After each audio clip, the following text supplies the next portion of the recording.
Assalamualaikum warahmatullahi wabarakatuh.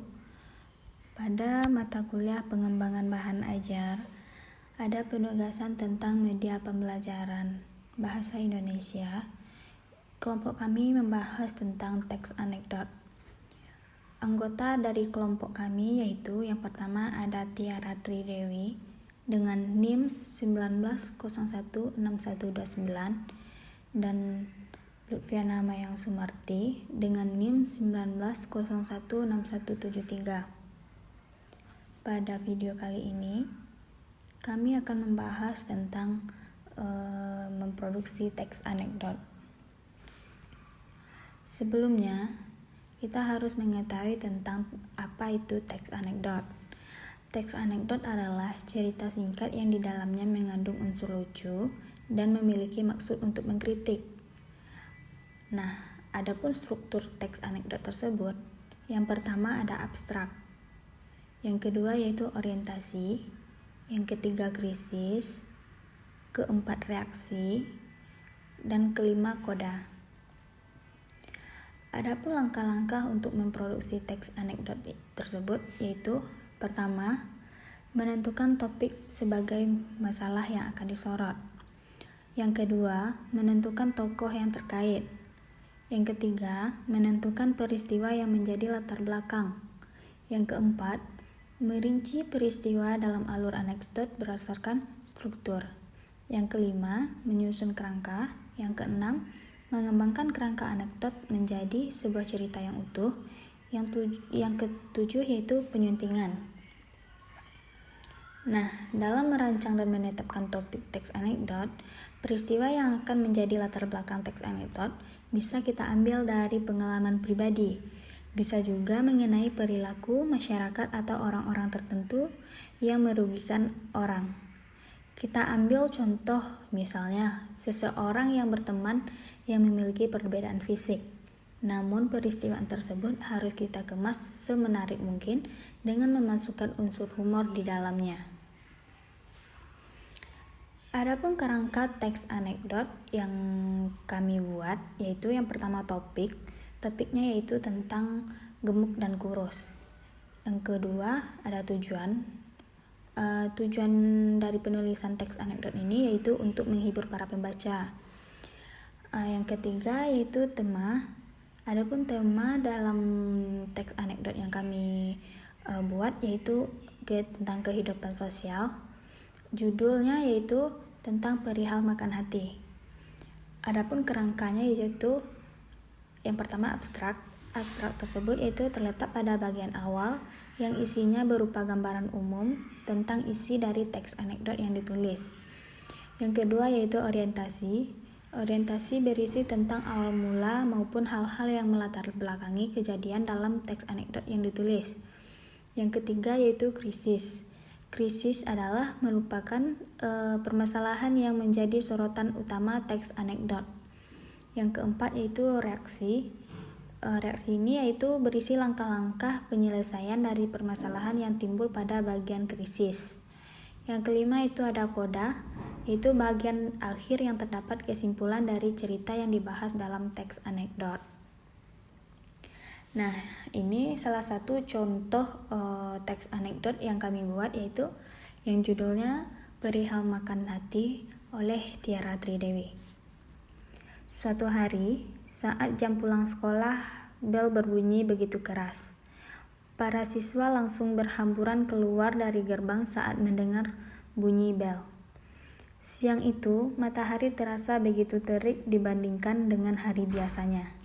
Sebagian siswa terlihat dijemput oleh orang tuanya dengan menggunakan mobil mewah. Seperti biasa, Gembul dan Ceking pulang dari sekolah menuju ke rumah dengan berjalan kaki. Gembul sudah merasa kelelahan dan nafasnya sudah kembang kempis padahal baru berjalan beberapa langkah. Akhirnya mereka memilih beristirahat terlebih dahulu di bawah pohon besar. "King, kamu makan apa sih? Kok bisa kurus begitu?" tanya Gembul kepada Ceking. "Iya, soalnya aku makan hati terus jadi ya begini, Bul," jawab Ceking dengan ekspresi tidak bersemangat. Sama kita King, aku juga makan hati terus.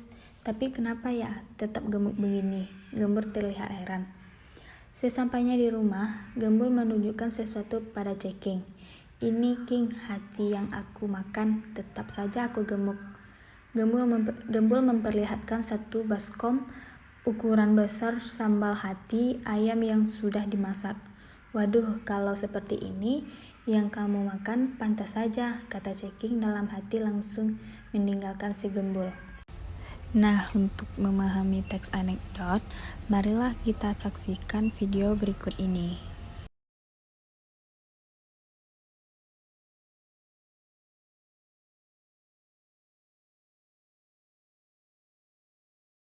Nah, tapi gue tahu satu orang yang di bawah terang tuh lucu banget. Yaitu penampil selanjutnya. Langsung tepuk tangan saja untuk Akbar. Assalamualaikum warahmatullahi wabarakatuh. Selamat datang buat Unpad. Saya tahu nih pasti dari Unpad.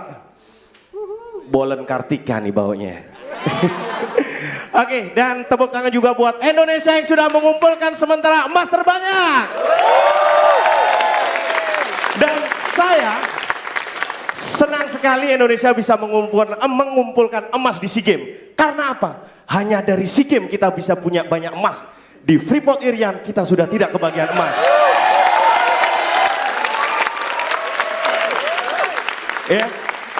Kekayaan alam Indonesia sudah habis. Akhirnya apa yang dilakukan masyarakat Indonesia?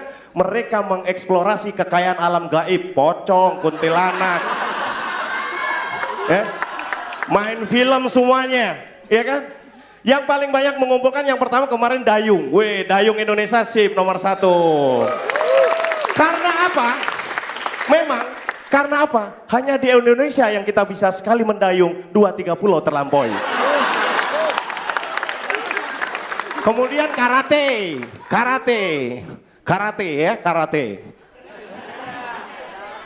Karateka-nya mau berangkat naik sepeda dulu.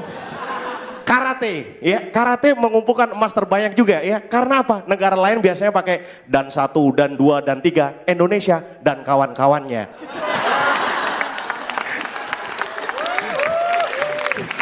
Ya, akhirnya menang. Tapi saya tidak akan membahas mengenai olahraga malam hari ini. Saya akan membahas tentang pencuri uang negara alias koruptor. Korban-korban pikiran kotor. Kenapa? Kenapa di Indonesia koruptor masih banyak? Ya, kalau Pak Wisben timbul pertanyaan, saya timbul jawabannya. Karena apa? Hukum di Indonesia ini lemah, lain dengan hukum-hukum negara lain. Di Arab, pencuri sendal dipotong tangannya. Di Indonesia, pencuri uang negara dipotong masa tahanannya.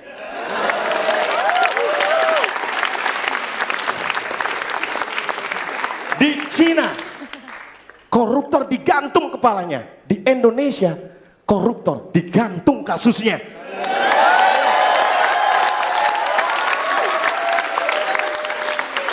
Dan lainnya, di Indonesia semua ilmu, kebanyakan ilmu kalau diterapkan di hukum Indonesia tidak akan cocok. Dokter mengatakan sakit itu disebabkan oleh virus. Tapi dalam hukum Indonesia hanya gara-gara dipanggil orang bisa tiba-tiba sakit. Pak, Bapak dipanggil KPK. Aduh.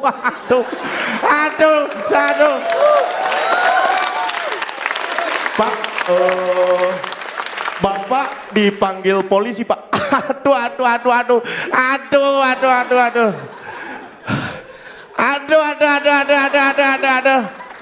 Maaf Pak, Bapak ini kan belum dipanggil.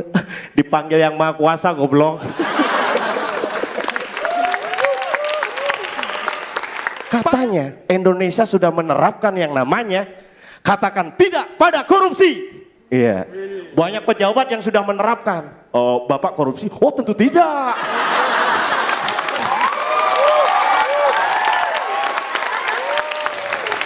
Bapak korupsi? Oh, tidak. Bapak korupsi? Yuk, kapan? Dan